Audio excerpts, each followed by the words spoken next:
Good morning, everyone. Welcome to our webinar for Ockford Park in Surrey. My name is Suki Fraser, and I am the sales manager at Red Loft.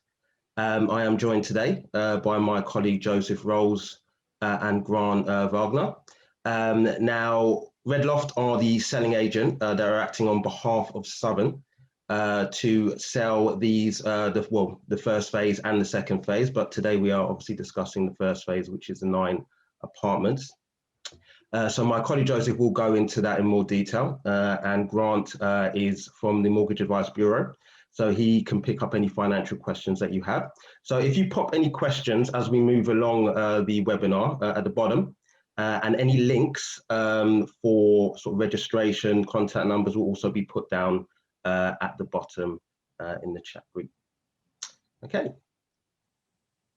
So like I said, we're acting on behalf of Southern Home Ownership, and Southern are one of the biggest housing providers in the UK. They have approximately 30,000 homes that they're selling or that they've sold in stock, and they've got many more developments coming up in London and sort of the southeast. So here's a brief video on shared ownership, and then we'll discuss after.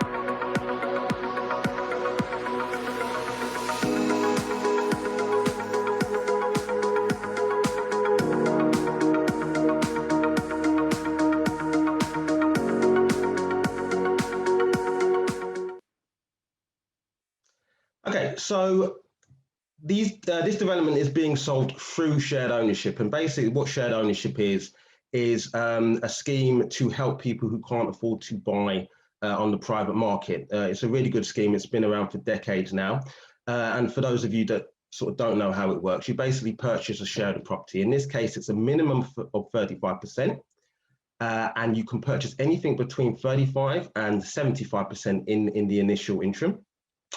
You then have the option in the future to buy more shares of the property until you own the full 100% of the property, and that process is called staircasing. You also can sell at any time, and you sell your share back through the housing association. But it's a great way of getting your foot on the ladder and being able to eventually purchase, well, to own a home of your own, and then to eventually purchase the remaining share in the future. So my colleague Joseph will now go into the details of Ockford Park, which is a really exciting scheme that we're really looking forward to discussing with you. Joseph, you want to take it away? Morning, guys. My name is Joseph. Welcome. On to the next slide. We will show you this is the layout of the development. As you can see, our plots are pepper potted around the development. Carla is obviously the main developer, and as you can see, they've got a lot of private units for sale. You have the benefit of a whole new community and neighbourhood being built in the next years to come. And as you can see, the first release is highlighted at the bottom, which would be 9 units, which is 1 and 2 bedroom apartments. So Ockford Park has a wonderful collection of 18 shared ownership apartments, and 8 will be houses, which will be launched over the next 12 months. Today, we'll be launching the first phase, which will be 9 wonderful 1 and 2 bedroom apartments, nestled into a closely thriving area and marketing town of Godalming. This wonderful collection of 1 and 2 bedroom apartments is surrounded by great open space in the Surrey Hills, with great facilities right on your doorstep. Sorry. So here you can see just some of the specifications that is included in the apartments that we currently have available. There also is parking with all units, whether that be 1 or 2 spaces with the 1 and 2 bedroom apartment flats. And the specification is as shown on the screen.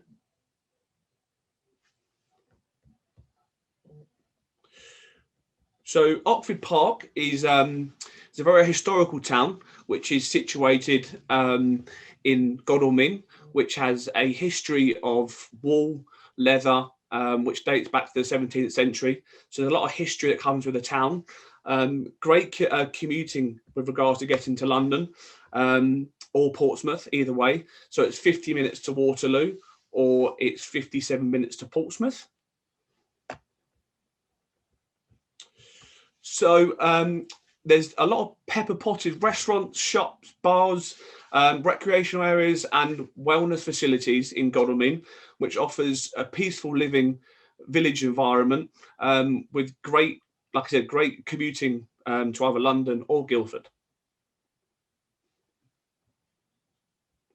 So the moment we've all been waiting for is the prices on these current units we have available. And as discussed, we have 1 and 2 bedroom apartments. The share will start from 35%. On the 1 beds, you'll start at 101,500, and the 2 beds will be 126,875. And just remember, guys, to keep asking questions in the Q&A at the bottom. And we will also be sending out brochures, price lists, and floor plans for anyone who's interested. And everyone who's attended the webinar today, they will be given first refusal. We do have a launch this Saturday, so bear that in mind. Please enjoy this next video on why to buy Ockford Park.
Okay, so I hope you all enjoyed that video. So the next steps moving forward, for those that are obviously interested in arranging a viewing, coming to have a look, and then hopefully reserving, is as Joseph mentioned, we are going to be having our first open day this Saturday, and that will be from 10 until 3 o'clock. Okay, the appointments will be half an hour long.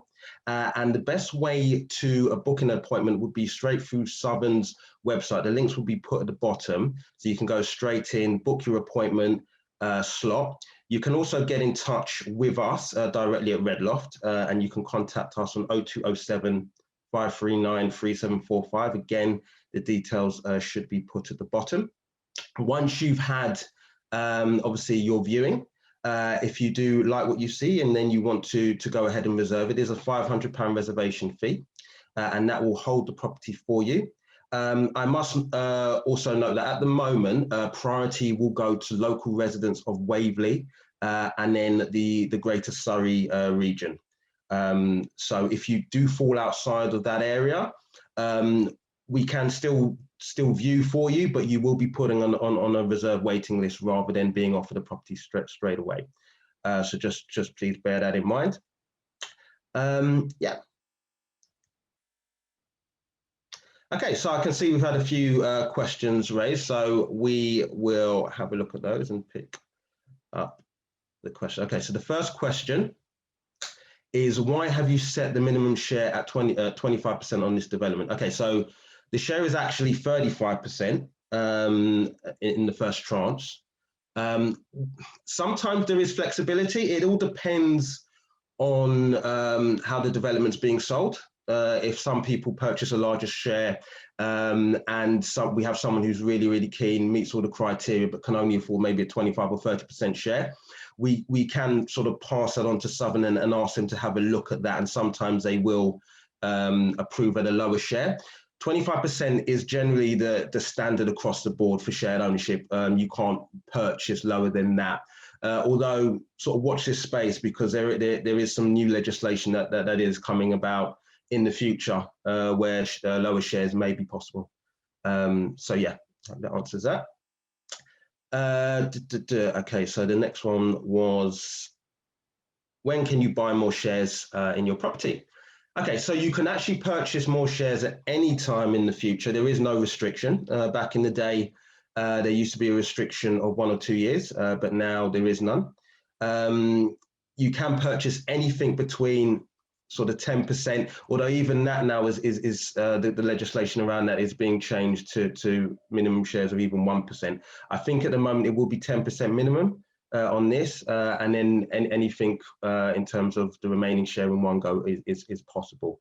But yeah, the answer to the question is that you can do it at any time in the future. Okay, so the next question is, can you decorate your shared ownership property?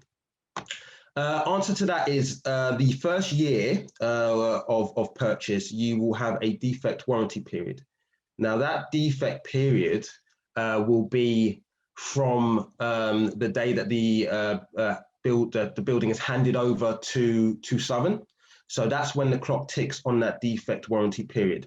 Once that 1 year warranty period is over, anything sort of basic in terms of decorating, shelf putting up, all that kind of stuff is normally fine. If you did want to do that within the first year, you would certainly need to seek permission, but it is normally strongly advised not to. And the reason for that is, if you started decorating, putting up wallpaper, etc., the building takes time to settle. It takes approximate year to settle, and you can develop sort of hairline cracking or major cracking in rare cases. And if you obviously start decorating, if you start wallpapering it, then you won't discover those potential issues. So that's one of the main reasons why you're not really allowed to decorate within that first year of defects. Okay, the next question is, what are the building materials with regard to the thermal acoustic insulation? This is more of a technical question and something we would probably have to come back to you on.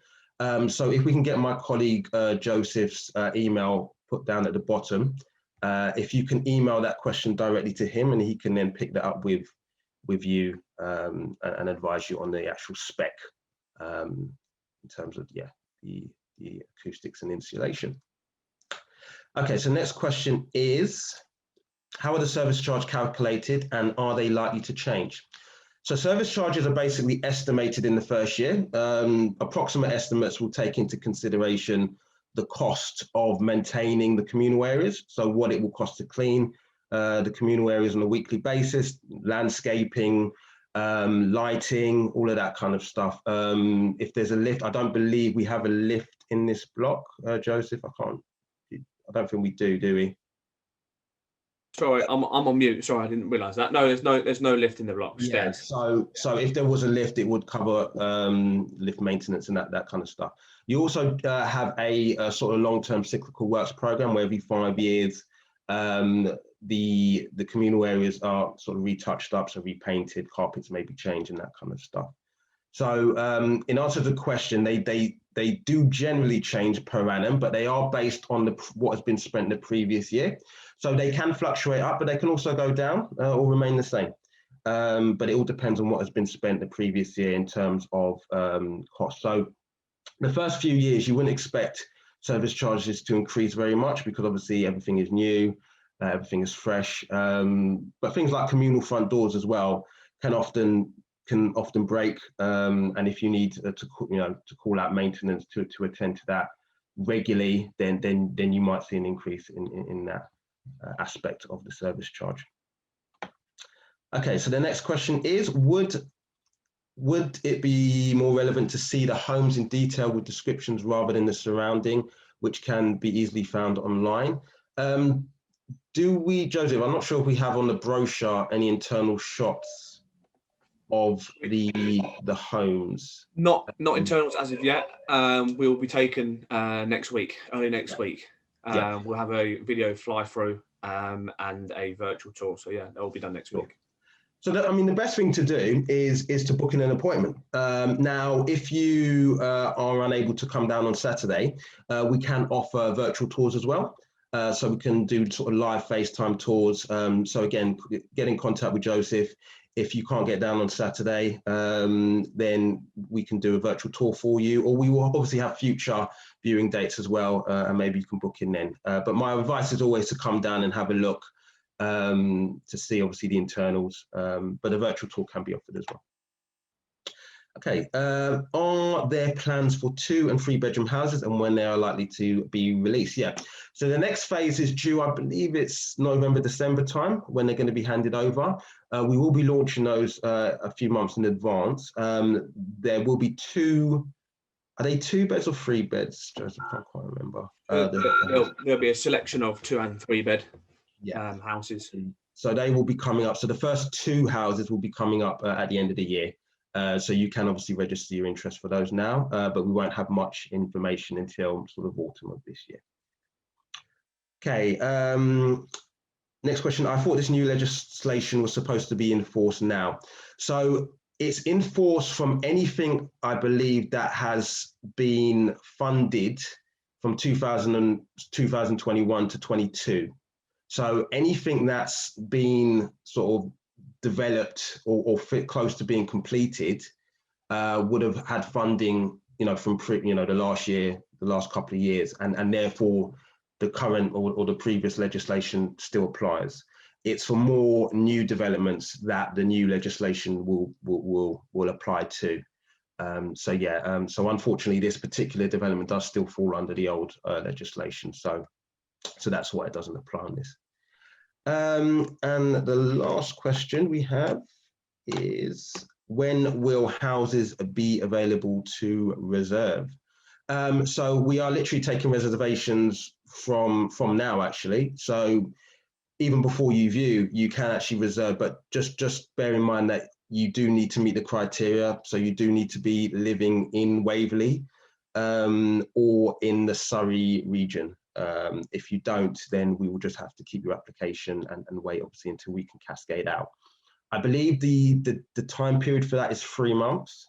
So after 3 months of marketing, we started marketing, I think, about a week and a half ago. So after that point, 3 months from that point, we should be able to open it out if we do have any properties still available. Another thing I forgot to mention earlier was that you also need to register with Help to Buy.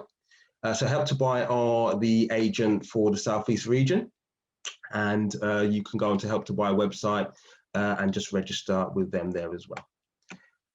We've got another question.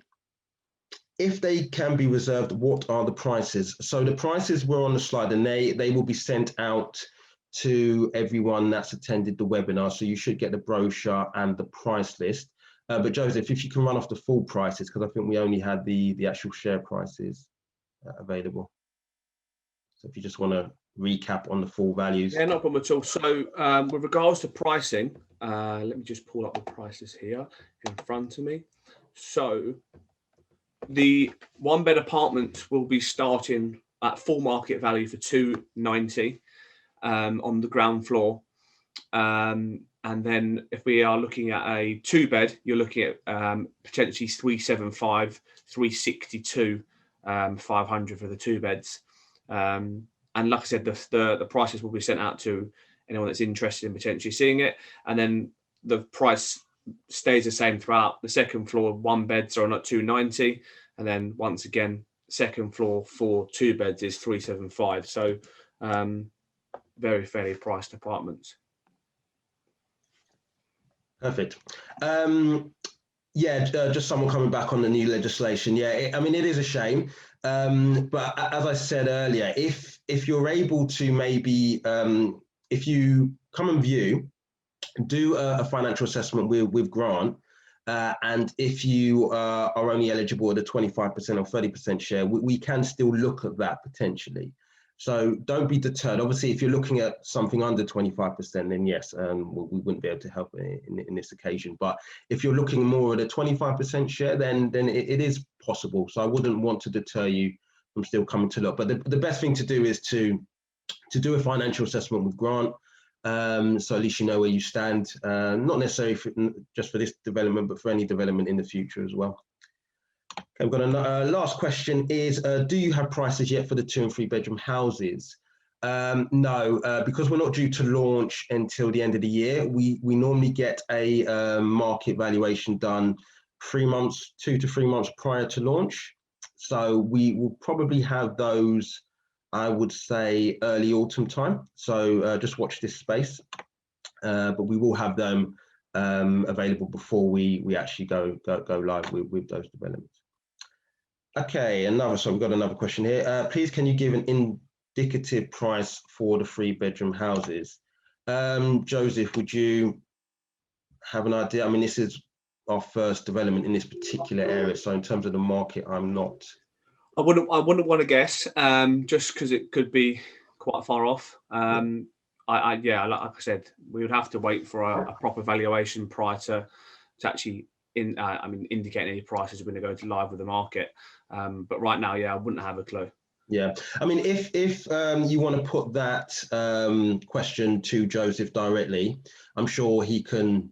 I could do some work on it. Yeah, absolutely. Yeah. Yeah, he can sort of review what the market is like in the area at the moment in terms of 2 and 3 bedroom houses, and he can respond to you directly on that. Okay. Okay, so that's it for the questions. If anyone has any further questions at all? No? Okay, well, thank you all for attending. Sorry. So did you have anything further, Joyce? No, so I was just going to say, did you want to obviously Grant to introduce himself, obviously give a brief idea of what he does and how he does it and how they go about it? Yeah, sorry, Grant, I left you out there. No, thank you. Thank you, Joseph. Thank you, Suki. That was really informative. Mortgage Advice Bureau, we are specialist shared ownership mortgage brokers. So we do all the financial side for you. So of course, as Suki and Joseph said, go and view a property. If you see what you like, contact us. We've got a 0330 number, contact a member of staff, and we get you to complete an inquiry form. The inquiry form will require your details like your job, what you earn, what sort of savings or deposit potentially you have, and also what any outgoings like loans or car finance arrangements. Our job is to try and buy as much, or try and work out what share you can buy. Ideally, the minimum share is 35%, but as Suki intimated, sometimes someone like Southern Housing will allow a smaller share if their circumstances only allow them to buy a lower share. And that would normally also depend on other buyers buying larger shares. So to get that equilibrium, so it's all sort of minimum 35% across the board, the whole development. But we work that out for you, and we give a good assessment on whether you can buy the minimum. If it's just lower, we would also mention that as well. We also help you find a mortgage, which is not the easy bit. So with regards to mortgages, shared ownership, there are high street lenders available, but they would normally require, say, 10 or 15% deposit.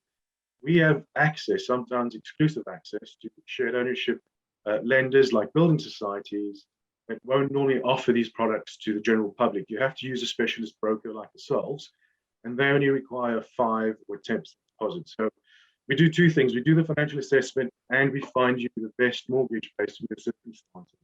If I could just add one more thing regarding staircasing. Staircasing is something I've always done for quite a number of years, and so would Suki from his days working for a housing association previously. Staircasing is one of those things that people always like to do further down the line.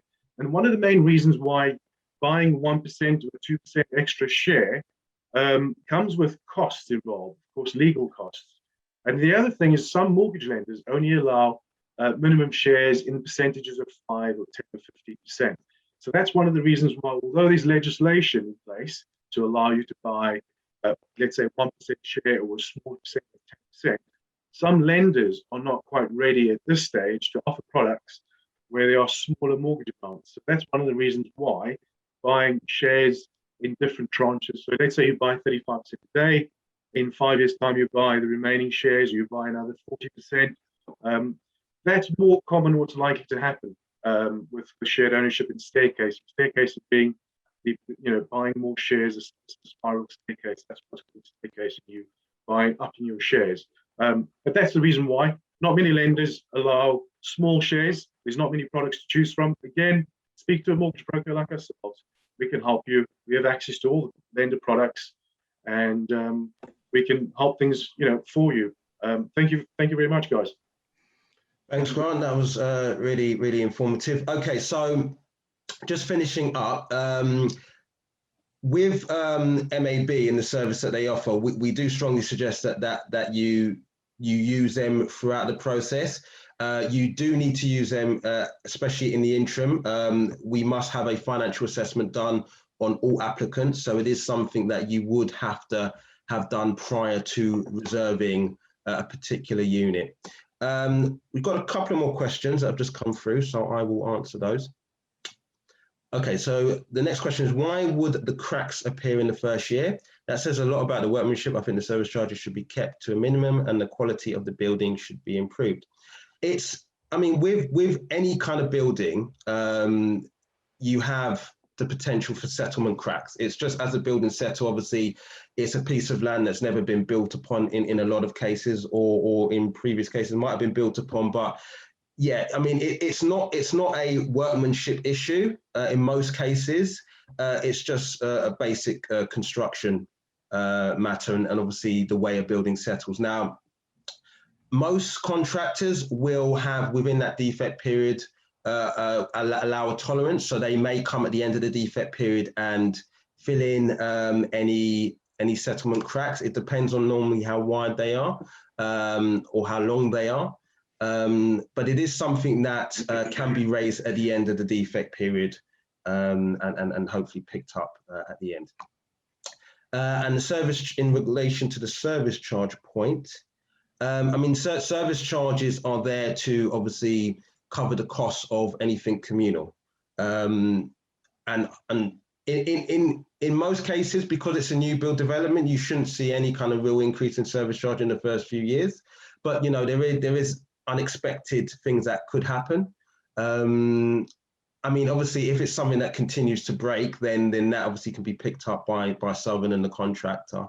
But yeah, service charges, I think, are relatively reasonable on this. Yeah, I will. Sorry to butt in, Suki. So just so you're aware, the service charge on the one beds and across the board, they actually are really low. So they're 103 per calendar month on the one beds.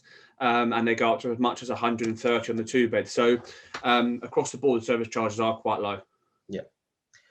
Okay, we've got another question, which is, how much is the share of the total property for one bed in pounds? So the full value, again, what was the full value on the one beds? The full value is 290, and the 35% share is 101,500. Okay, we've got one more question. And I've got two more questions, sorry. What was the land used for before? That's a good question. I think it was farmland. I don't think there was anything previously on there, but sure just correct me if I'm wrong. I'm pretty confident it was farmland, but yeah, I have to double check and come back to you. We can double check. If you want to, again, relay that question to Joseph directly, you can pick that up, but I'm pretty sure that the site was all previous farmland. Okay, last question. 103 per month is too much for so-called affordable properties. Sorry, I don't know if that's in relation to the service charge. Was 103 the service charge? Yeah. Yeah. Like I said, there are many aspects that come with service charge. One other thing that I should also mention is that buildings insurance is included in service charge. So there is basically with service charge, it is broken down. you have a schedule, a service charge schedule that shows each item of service that is provided. So, for example, cleaning, maintenance to, communal doors, landscaping, building insurance, long-term maintenance, all this kind of stuff is itemized, and you will get a service charge schedule to see where your pounds are going. So although £103 a month may seem quite high, in comparison to most developments, it's actually pretty reasonable. And someone just clarified it was farmland. Definitely, they live nearby. Thank you very much for clarifying that. Okay, so I think we'll wrap it up there. Hopefully, we'll get many of you booking in this Saturday. So just to recap, it's 10 till 3 this Saturday. Please have a look on the chat below for the links to be able to register your appointment. You can obviously discuss what we've been talking about today in more detail with Joseph on the day. We will be having more open days as well. So again, look out for that if you're unable to attend on Saturday. Or like I said, if you want a virtual tour, just email Joseph and he can do that for you on Saturday or the following week. Suki, just before we finish, sorry to interrupt more last time. Someone's asked a question that I think Grant might want to answer just before we go, with regards to guidance income. You mentioned that I fall below by 1K. Is there any way around this? I believe that's you to Grant to answer. Thanks, Joseph. So let's use a good example. Let's say person A and person B earn 30,000 a year, just as an example, round figures. Person A does have a student loan of, say, £200 a month versus person B that doesn't have a student loan. The borrowing potential as far as a mortgage lender is concerned, person A with the student loan versus person B with no student loan could potentially borrow more. So the question you've asked is a really good question. You fall £1,000 below the guideline. As the word suggests, it's just a guideline. The guideline's there. So if someone, let's say, on a really low income is looking to buy a 2-bedroom property, they could easily see that they're well short of the minimum income requirement. But the guidance is just a guidance. The best thing to do is go and view a property, as Joseph and Suki has said. Once you've seen what you like, the next stage is to get a financial assessment done. A mortgage advisor, qualified mortgage advisor, will go through your personal details. It's quite a personal process, and we look at all options. So, for example, if you wanted to buy a 3-bedroom, or in this case, 1 and 2-bedroom properties that have been launched this weekend, if you can't afford a 2, we then look at a 1-bedroom property, or vice versa. So the income scenario is not set in stone. It's just there as a guideline. As Suki said, between Southern and Redloft, they would have a chat and see whether someone would be considered in buying a smaller share. But normally, the 35% share is what we'll try and qualify you for. If you're just short, we may suggest, could you get help with a bigger deposit, maybe from family? All those sort of options we'll explore with you. Thank you. Perfect. Thanks, Grant. Thanks, Joseph. Okay, so I think we will wrap it up. Like I said, please register your interest, and hopefully Joseph will see some, if not most of you, on Saturday. Have a good day, everyone. Take care.